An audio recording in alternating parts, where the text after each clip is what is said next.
How to Do Nothing by Odell. Picture this. You wake up, grab your phone before your eyes have fully adjusted to the light, and as you scroll through social media, a wave of dread washes over you. Odell quotes a tweet that nails this feeling. Wakes up and looks at phone.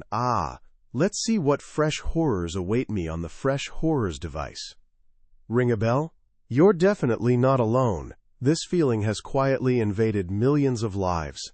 We're living in a world that demands every single second be productive, optimized, and ideally monetized. Our value seems measured entirely by what we accomplish, what we create, and how overwhelmingly busy we appear. Even our leisure time becomes something to manage, our friendships become networking opportunities, and our personal lives transform into brands we carefully curate. And somewhere beneath all this noise, this relentless pressure to perform, there's this nagging anxiety. Like being yanked in 1,000 directions simultaneously, unable to hold on to a single thought before the next notification, the next controversy, the next demand on your attention drags you somewhere else entirely. Then in 2019, a book quietly appeared that finally put words to this struggle and offered something radical, beautiful, and genuinely profound. That book is How to Do Nothing, Resisting the Attention Economy by Odell. But here's the thing. It's not your typical self-help book. There are no productivity hacks or digital detox challenges promising to make you a more efficient human. Actually, it's the complete opposite. It became an instant bestseller and landed on Best of the Year lists from outlets like Time and NPR, striking a chord with a world just beginning to grasp the real cost of our digital age. Odell is an artist, writer, and Stanford University teacher who lives smack in the middle of Silicon Valley, ground zero for this attention crisis. After the chaotic political upheaval of 2016, she found herself, like so many of us, feeling paralyzed and overwhelmed. But her response wasn't to engage more intensely, shout louder on Twitter, or optimize her activism into perfectly crafted posts. Instead, she started visiting a local rose garden almost daily, and there, surrounded by the quiet, intricate universe of flowers and birds, she would simply do nothing. This book emerged from that deceptively simple act. It's essentially a field guide for reclaiming your mind from forces actively trying to colonize it. And here's what I can promise you.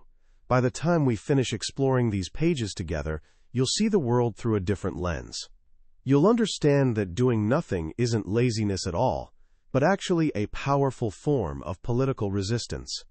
And you'll discover that everything you need for a more meaningful, connected, genuinely human life might already be right in front of you, just waiting for you to notice.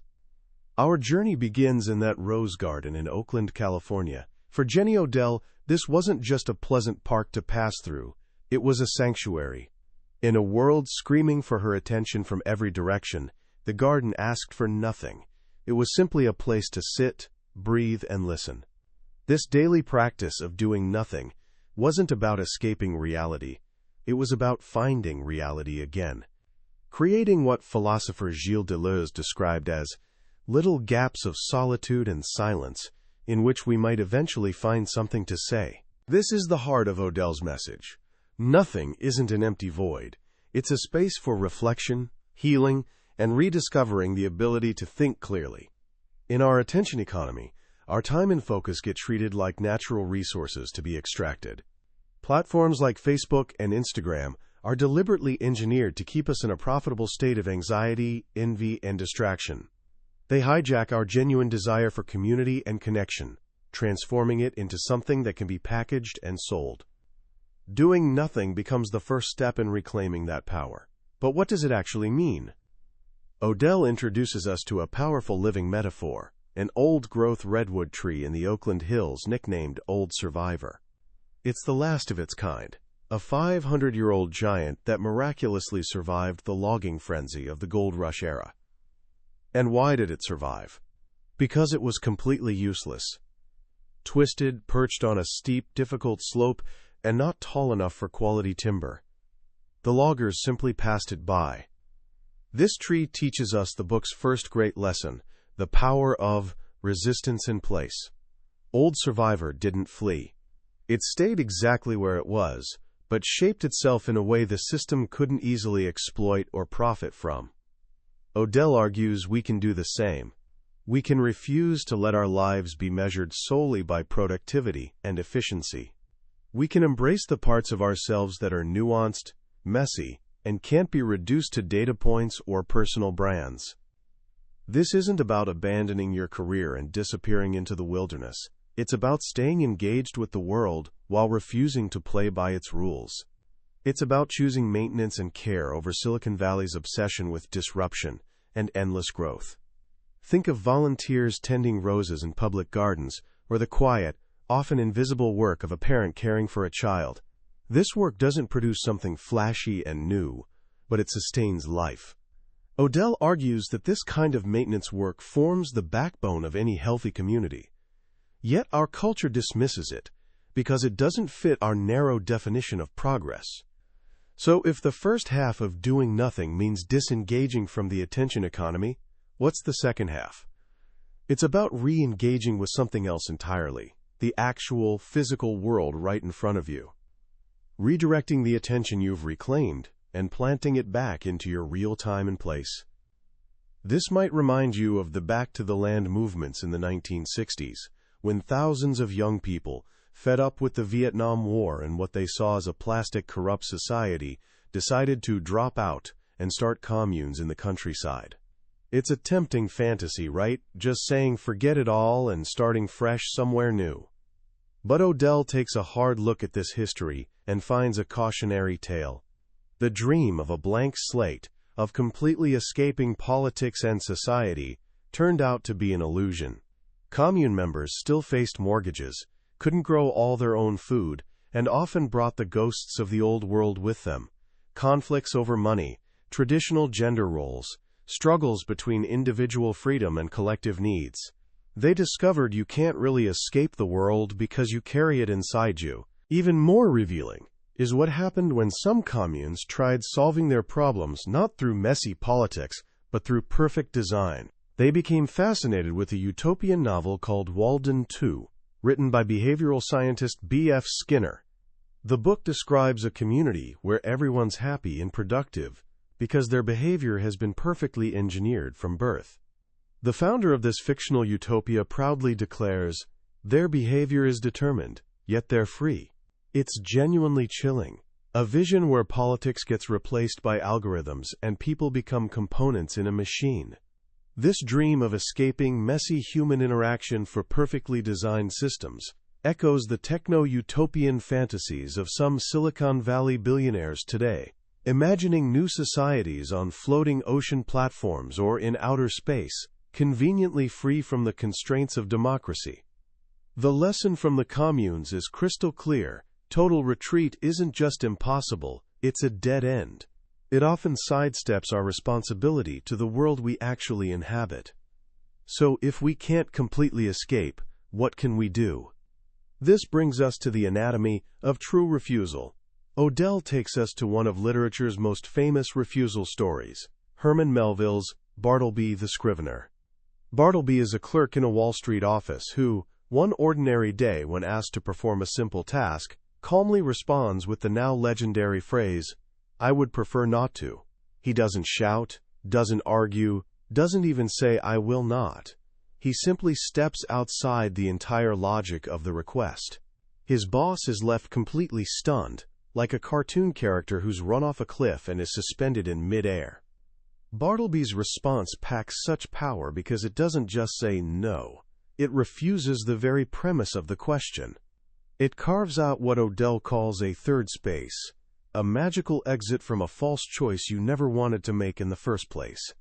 It's the same radical stance taken by the ancient Greek philosopher Diogenes, who lived in a tub and famously told Alexander the Great to stand out of my light.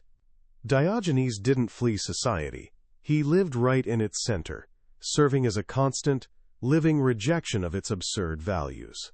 He would walk backward down the street or roll his tub around just to look as busy as everyone else. He was participating, just in the wrong way. This kind of refusal takes immense discipline, real willpower. It's the same strength we see in Henry David Thoreau, who went to jail for refusing to pay taxes to a government supporting slavery and war. For Thoreau, the only truly free place in a fundamentally unjust society was actually prison. He lived in a state of permanent refusal, staying in the world but standing morally apart from it, judging it not by its own laws, but by a higher moral standard. But here we hit a harsh reality. The ability to refuse often requires certain privileges, a margin of safety many people simply don't have. Thoreau had someone bail him out. Students in the 1960s, civil rights sit-ins could protest, partly because their colleges supported them, unlike working adults who risked losing everything by speaking up. Bartleby, with no support system, ultimately dies in prison. Today, in our world of economic precarity, gig work, student debt, constant fear of falling behind, that margin for refusal seems to be shrinking for everyone. We see it in Stanford Duck Syndrome, where students feel compelled to appear calm on the surface while paddling frantically underneath just to survive. They're trapped in a system demanding constant performance, driven by very real fears of the consequences of falling behind. So where does that leave us? If our economic margin has vanished, what resource do we still have left to withdraw? Odell's answer is beautifully simple: our attention. Attention might be the last bastion of freedom we possess. This is where the book shifts from critique to practice, becoming a manual for retraining our attention, learning to see the world with fresh eyes. Odell shares her journey into bird watching, which she humorously suggests should really be called bird noticing. The practice is the opposite of Googling something. You can't force a bird to appear. You have to be quiet, patient, and just wait. At first, she simply started hearing birdsong more clearly. Then she learned to distinguish one song from another. The single category of bird sounds exploded into a rich, diverse language spoken by robins, sparrows, and hawks. This is purely a function of the quality of your attention. The more you look, the more you see. She compares this to artist David Hockney's work.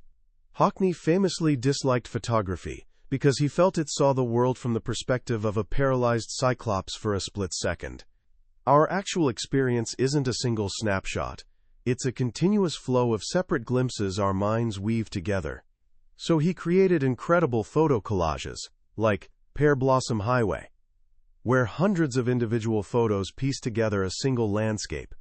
The road seems to balloon toward you, objects appear out of proportion, and there's no single vanishing point. The piece forces your eye to wander, notice details, and become aware of your own act of seeing. It's an exercise in attention. Just as Hockney retrains our sight, composer John Cage retrains our hearing.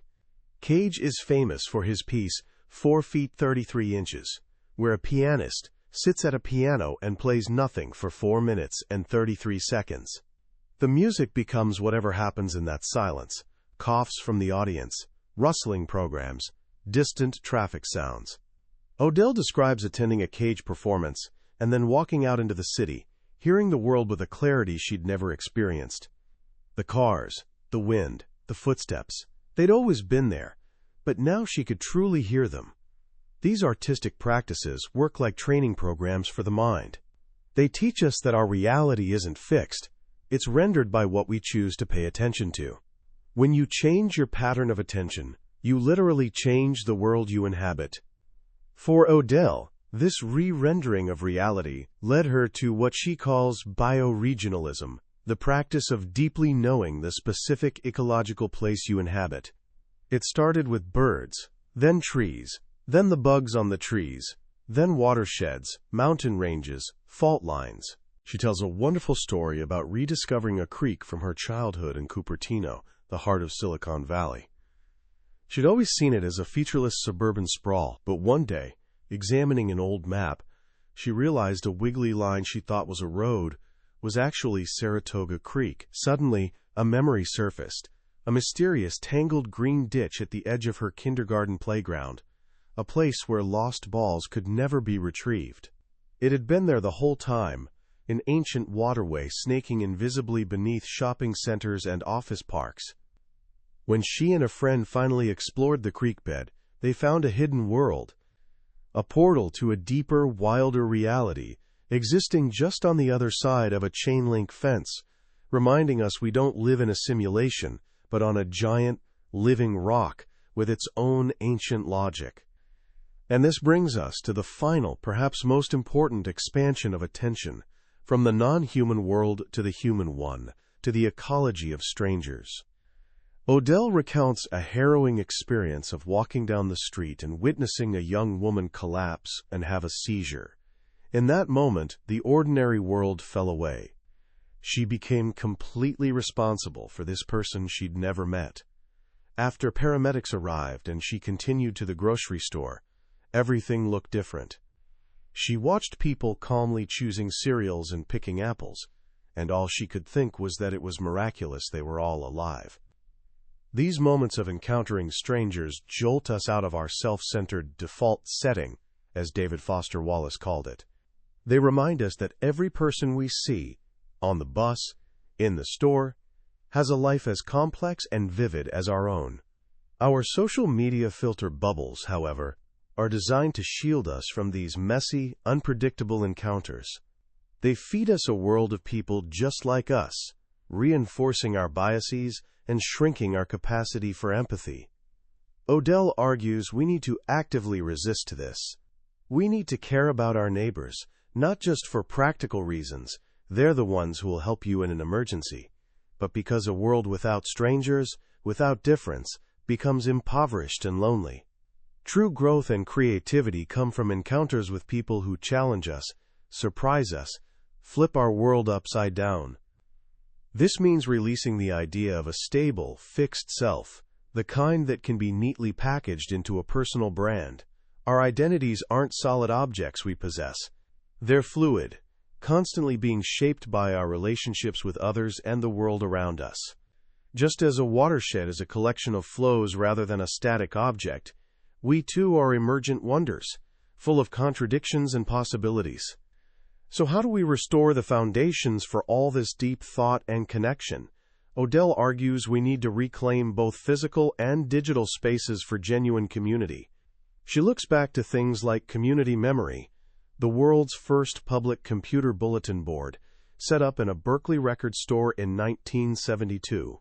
It was local, non-commercial, and truly reflected the neighborhood. This stands in stark contrast to platforms like Nextdoor, which might be geographically based but remain driven by advertising, venture capital, and a growth logic that transforms neighborliness into a commodity. The future, Odell suggests, might lie in decentralized, non-commercial networks that respect our need for both privacy and public life, encouraging slow, deliberate communication instead of instant reaction. But more than any specific technology, what we need to restore are spaces of appearance, living rooms, parks, community centers, where we can meet face-to-face, have real conversations, and build the trust needed for meaningful collective action. In the end, this leads us to a powerful new idea of progress, one that doesn't just build but also dismantles. Odell calls it manifest dismantling. She tells the story of the San Clemente Dam in California. Built in 1921, it was eventually declared useless and seismically unsafe, blocking steelhead trout from reaching their spawning grounds. Instead of just reinforcing it, a coalition of groups undertook a massive project to tear it down and restore the river. It was a creative act of destruction, replacing the dam with, as one person said, nothing. This is progress that looks backward to heal past wounds. It's the work of remediation, of care, of restoration. It's the opposite of manifest destiny, that 19th century idea that progress meant relentlessly pushing westward, paving over anything and anyone in the way. Manifest dismantling is about recognizing we're not conquerors of the land, but, as Aldo Leopold said, plain members and citizens of it. It's about learning to collaborate with the world instead of trying to control it. The book ends where it began, in a restored place, Middle Harbor Shoreline Park in Oakland, a sliver of marshland created from the sediment of a working shipping port. It's a place built on the ruins of industry and war, an invitation for life to return. And it has. Odell stands there, watching thousands of shorebirds, pelicans, avocets, egrets, congregating in the shallows. The pelicans, an ancient species surviving for 30 million years, fly past the gleaming new skyscrapers of San Francisco, making the frantic pace of that world seem almost comical. They're old survivors, sheltering in a space once dedicated to destruction. And in that moment, the question of the attention economy simply fades away. The only thing to do is be present. To stand perpendicular to the earth, not pitching forward, not falling back, and just watch. To pay attention to life itself. What Jenny Odell has given us with How to Do Nothing is more than a book, it's a lifeline. It's a beautifully argued, deeply felt permission slip to step off the hamster wheel of modern life. It doesn't offer easy answers or a 10-step plan. Instead, it offers a fundamental shift in perspective. The most powerful lesson for me is the redefinition of nothing. In our culture, nothing means a vacuum, wasted time, laziness. Odell teaches us that nothing is actually a generative space.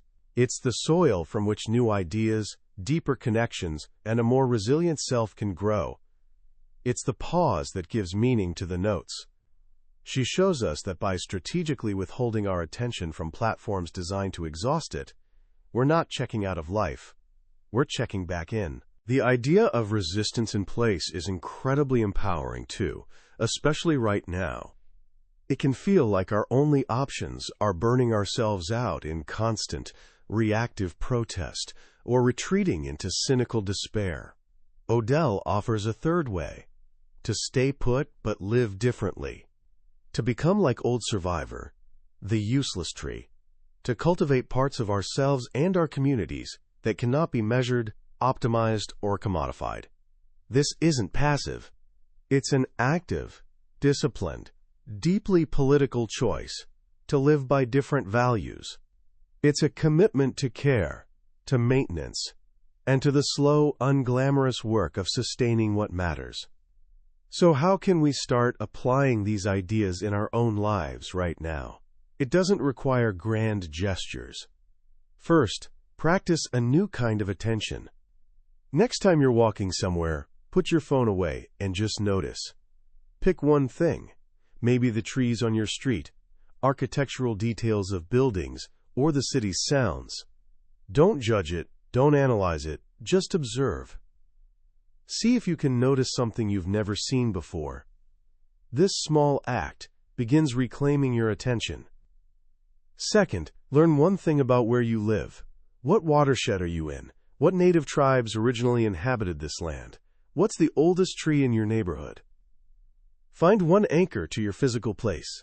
This is the first step toward bioregional awareness, moving from being in a place to being of a place. Finally, resist the urge for immediate opinions. Next time outrage sweeps through your social media feed, just pause. Give yourself the gift of time and context. Ask yourself, what am I not seeing? Who benefits from my immediate reaction? This isn't about becoming uninformed. It's about becoming more thoughtful. It's about restoring the foundations for genuine thought. That was a summary of How to Do Nothing by Jenny Odell. We've touched on the big ideas today, but a summary is like looking at a map of a beautiful forest. The real magic happens when you step into the woods yourself. The book is filled with so much more: beautiful prose, fascinating side stories, and a depth of thought that can only be experienced firsthand. If anything we've discussed today has sparked your curiosity or offered you a glimmer of hope, I genuinely encourage you to pick up a copy. Reading it isn't just about learning. It's an experience that can fundamentally change how you see your world and your place within it. The link to the book is in the description. Also, if you found this journey valuable, please consider liking this video and subscribing to the channel. It lets us know we're on the right track and ensures you won't miss our next exploration into another life-changing book. Let's continue to learn and grow together.